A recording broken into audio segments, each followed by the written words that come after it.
We welcome Dr. Fuad Hussein, the Chief of Staff to the President of the Kurdish region, the Chief of Staff to Kurdish President Masoud Barzani. Dr. Hussein, thank you for being here. Thank you for having me. First, I want to start with the latest news from the front lines. A battle with ISIS in or near the town of Rabia. What can you tell us about that early this morning? Yes. Rabia is a small town on the border of Syria, and it has been liberated by Peshmerga forces, our Kurdish forces, almost a month ago. But now, this morning, early in the morning, the terrorist forces tried once again to regain Rabia. They attacked with using heavy weapons and Humvees this town and our Peshmerga forces there. After heavy fighting, it was possible for our Peshmerga forces to beat the terrorists, and 18 of them has been killed, and 36 or 38 of them has been, they participated in the fight, and their forces has been destroyed. And were there casualties on the Peshmerga side? We have got 10 casualties. Fatalities? Yes. Yeah. It has been tough, this battle. What is the thing that we don't know about it sitting in the U.S. From your perspective on the ground? No, this is a tough fight. They attacked Kurdish area in the beginning of August this year. But after 2-3 weeks, it was possible for our Peshmerga forces to take the initiative and regain almost all Kurdish area except Sinjar, which is on the border with Syria. We are talking about a force which has to do with an area of about 2,000 kilometers square, and we are talking about controlling a population which is about 10 million people. It is a big force. It is an international force. It is well trained. They've got heavy weapons, well financed, and well disciplined. So we are talking about a state of terror.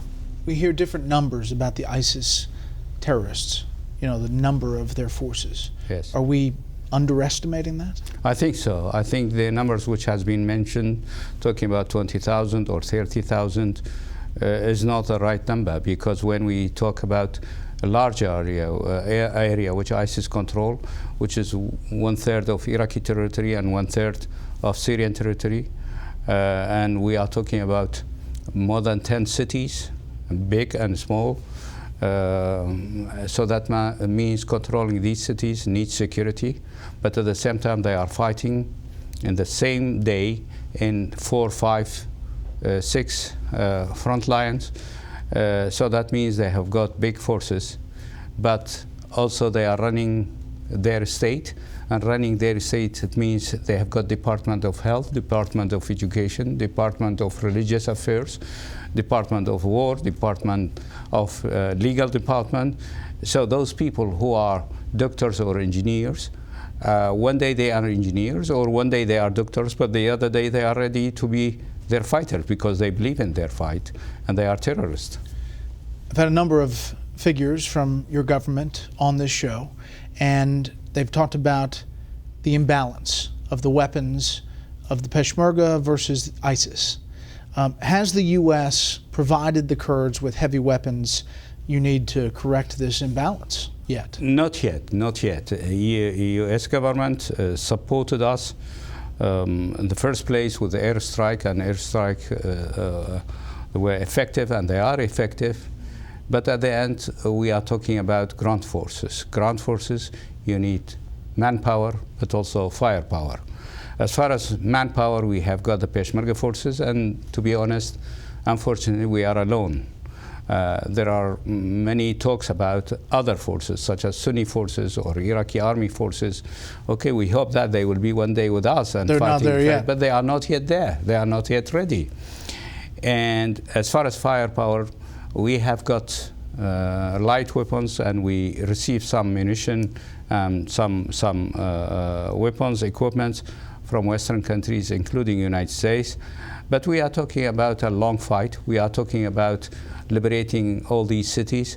We are talking about heavy fight. And also, when we compare our weapons that we have and the weapons that they have, I mean the enemy, the terrorists, then it is uncomparable.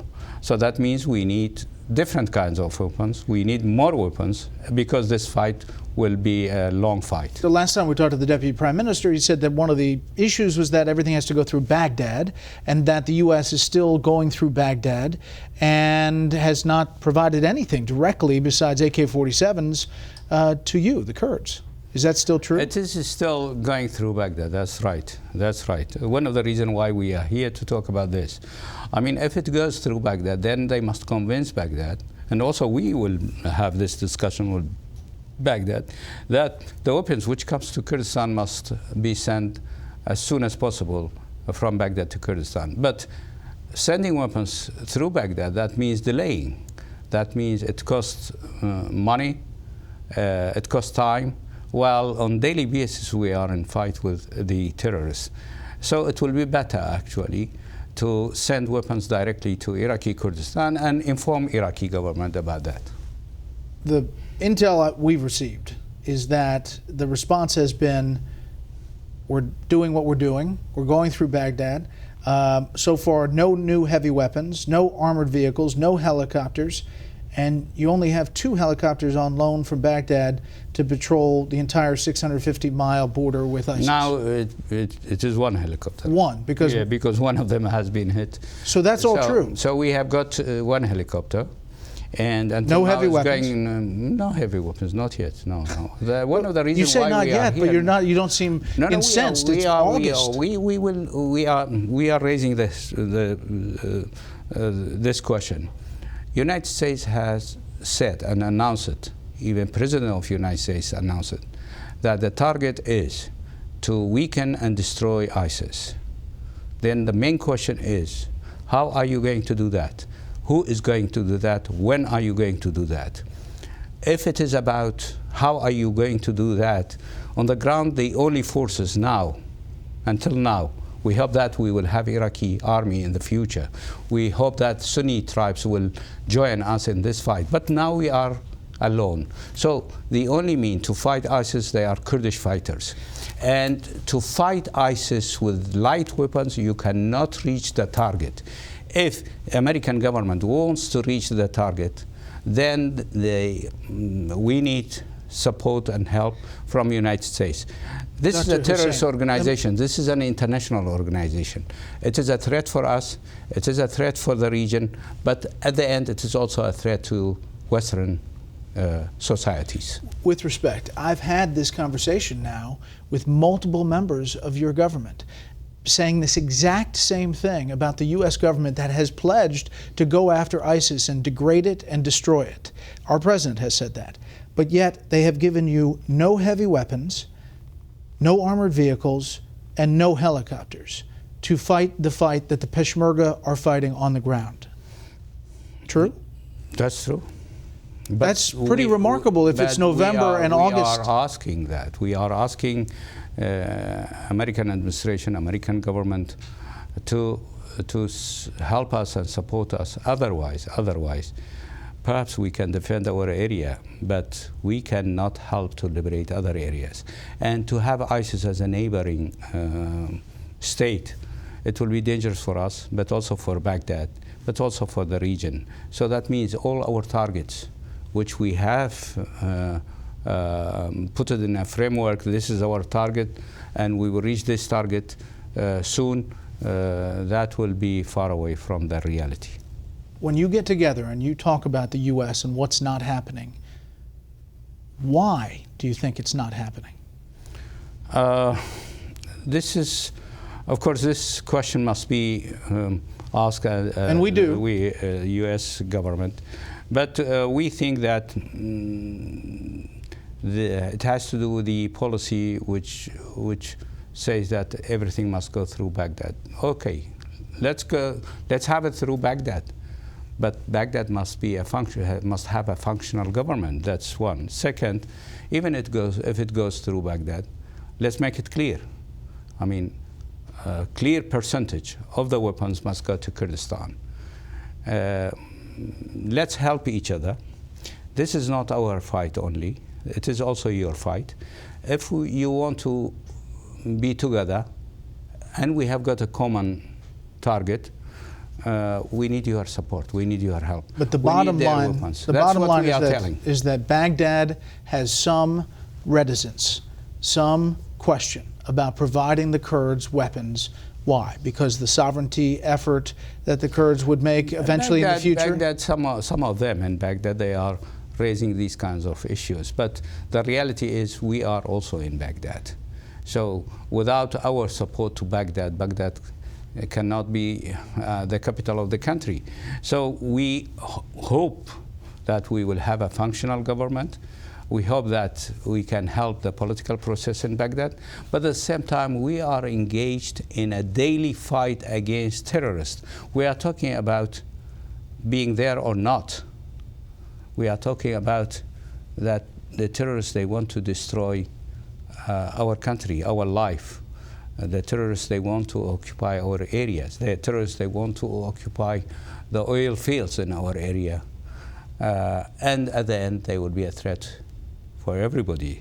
So what we are asking is to work together with Baghdad, but also with the United States, so that we can defeat those terrorists. Otherwise, they will attack us, and they will attack Baghdad, and then we will lose. All of us, we will lose the battle. Do you think the U.S. needs to put troops on the ground? I am not the one who can advise U.S. government about that, but a fight against ISIS, it will be a long fight. A fight against ISIS has to do with a wide area and big area. So you need a lot of forces on the ground. As far as our area, we can do it. But with the equipments that we have, we cannot reach the target. As for other areas in Iraq and Syria, I'm afraid we need different kinds of military units. The current military units which exist in Iraq, or not exist in fact, is difficult to be part of that process to defeat ISIS. If you give time to reestablish or rebuild the Iraqi army, that means perhaps 2 years, 3 years from now on. And if you want to establish local armies in Sunni areas, that needs also a long time, perhaps 1 year or 2 years. And while ISIS is there, they are controlling every day a new village. They are controlling every day a new city, not only in Iraq, but also in Syria. So the fight needs different kinds of weapons. The fight needs different kinds of fighters. But we are part of that fight against ISIS. How long do you think it'll last? I think it will be a long fight. I don't know, but here, if you ask somebody from State Department, they are talking about 3 years. If you listen to Secretary of Defense here, he's talking about 30 years. But anyhow, it will be a fight for many years. And this needs really cooperation and working together so that we can defeat the enemy. We wish you well. Dr. Fuad Hussein, Chief of Staff to Kurdish President Barzani, thank you very much for your time. Thanks a lot. Thank you.